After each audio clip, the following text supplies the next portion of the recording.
Today we turn to a deepening crisis in the Middle East, where the United States is simultaneously pursuing diplomatic negotiations while preparing for what officials are describing as a sustained military operation against Iran. The dual-track approach underscores both the urgency and complexity of the nuclear standoff that has defined U.S.-Iran relations for decades. Last night, at an Army base in North Carolina, President Trump addressed American troops with Iran clearly at the forefront of his strategic thinking. In his remarks, the president articulated a doctrine centered on deterrence through strength, telling service members that fear of American military power would be instrumental in persuading Iran to abandon its nuclear weapons program.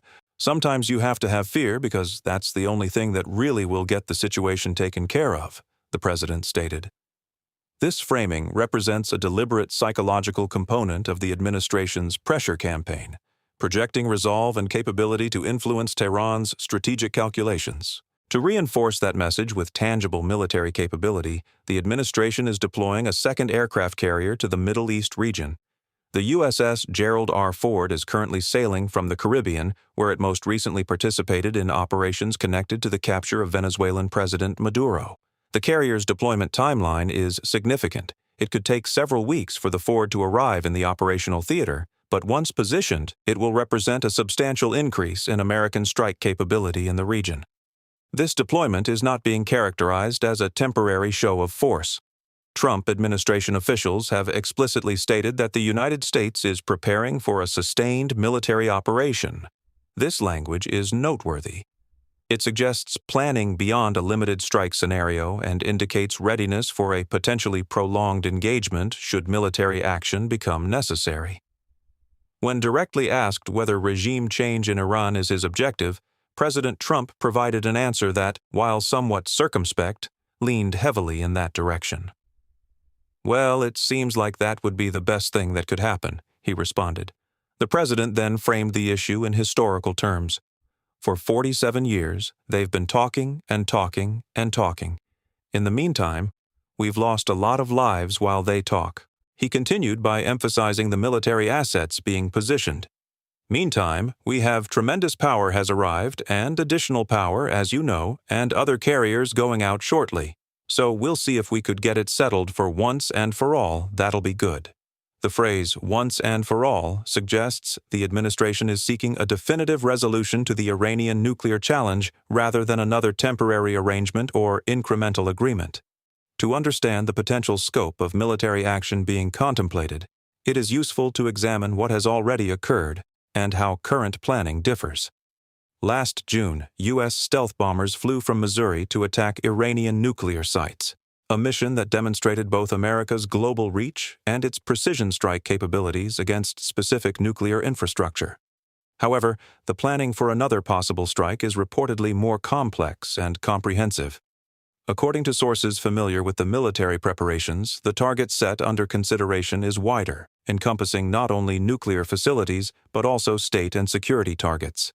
This expanded targeting suggests an operation designed to degrade Iran's broader military and governmental capabilities, not merely its nuclear program. Military planners are operating under the assumption that Iran will respond to any American attack. There is recent precedent for this assessment. Last year, following U.S. strikes on Iranian nuclear facilities, Iran launched a limited ballistic missile attack on a U.S. base in Qatar. That response was measured and did not escalate into broader conflict, but it demonstrated Iran's willingness and capability to strike back at American forces in the region.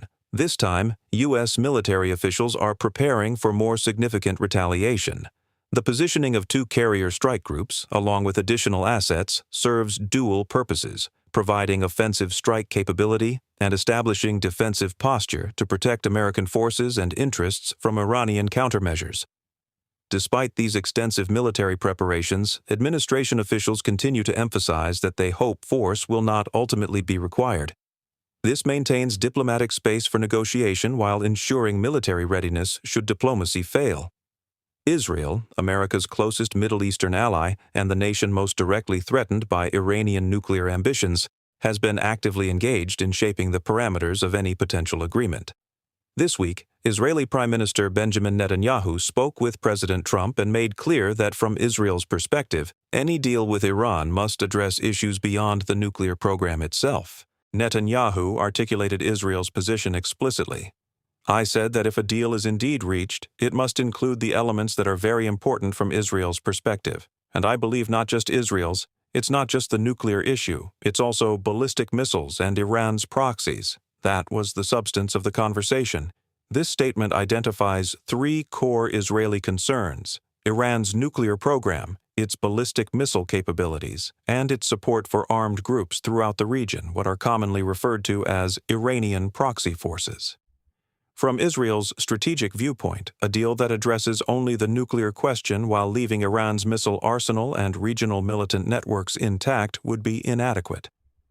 The inclusion of these additional elements significantly complicates any potential negotiation, as it expands the scope of what Tehran would be required to concede. Parallel to military preparations, intensive diplomatic efforts are underway. Last week, indirect talks with Iranian officials took place in Oman. These negotiations were led by Steve Witkoff, serving as chief negotiator, and Jared Kushner, the president's son-in-law, who has played a significant role in Middle East diplomacy throughout Trump's presidency. The talks are set to resume in Geneva on Tuesday, providing another opportunity for diplomatic progress. However, a significant obstacle has already emerged. The Iranians have thus far ruled out negotiating on their ballistic missile program. Given that Israel, and by extension the United States, views the missile program as an essential element of any comprehensive agreement, this Iranian position represents a fundamental impasse. Secretary of State Marco Rubio, speaking from Munich, reiterated the administration's stated preference for a diplomatic resolution. "The president has said that his preference is to reach a deal with Iran. That's very hard to do, but he's going to try, and that's what we're trying to do right now," Rubio stated. He noted that Steve Witkoff and Jared Kushner have meetings lined up fairly soon, adding, "We'll see if we can make any progress. The president would always prefer to end problems with the deal." This consistent messaging from administration officials serves multiple purposes. It maintains international support by demonstrating American willingness to pursue peaceful resolution. It provides Tehran with a clear diplomatic path that could avoid military confrontation, and it establishes a record of attempted diplomacy should military action ultimately be taken. While Secretary Rubio was delivering his remarks in Munich, the city witnessed large-scale demonstrations against the Iranian government. Hundreds of thousands of protesters took to the streets in a show of opposition to the Tehran regime, a reminder of both the widespread international condemnation of Iran's government and the ongoing internal dissent within Iran itself. This raises a relevant question about the administration's commitment to Iranian dissidents. Last month, President Trump stated he would come to the rescue of protesters killed inside Iran. That rescue did not materialize, creating uncertainty about the administration's actual willingness to follow through on its stated intentions. As observers have noted, this history raises questions about whether the president is truly prepared to attack now, or whether the current military buildup and threatening rhetoric might similarly fall short of action. The situation now stands at a critical juncture. The United States is preparing substantial military force for potential sustained operations. Diplomatic negotiations are scheduled to continue next week in Geneva. Iran has thus far refused to negotiate on key issues that the United States and Israel consider essential, and a timeline of several weeks exists before American carrier forces are fully positioned and ready for operations. What emerges is a compressed window for diplomacy, backed by increasing military pressure and explicit threats of force. The administration is betting that this combination, credible military threat plus available diplomatic resolution, will compel Iran to make concessions it has refused for decades.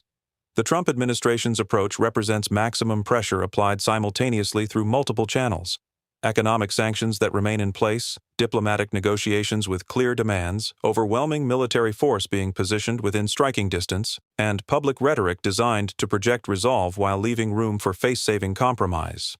The fundamental question is whether this strategy will achieve its objective without warfare. Will Iran, facing economic devastation, internal unrest, international isolation, and credible military threat, agree to dismantle not only its nuclear program, but also its ballistic missiles and support for regional militant groups? Or will the regime in Tehran calculate that capitulation on such comprehensive terms would represent an existential threat greater than the risk of military confrontation? The coming weeks will provide the answer. Diplomatic talks resume Tuesday in Geneva. U.S. carrier strike groups continue their transit to the region, and the 47-year conflict between the United States and the Islamic Republic of Iran moves toward what President Trump has characterized as a final resolution. One way or another, we will continue to monitor these developments closely as this consequential situation unfolds. The decisions made in Washington, Tehran, and regional capitals in the days ahead will shape Middle Eastern security and American foreign policy for years to come.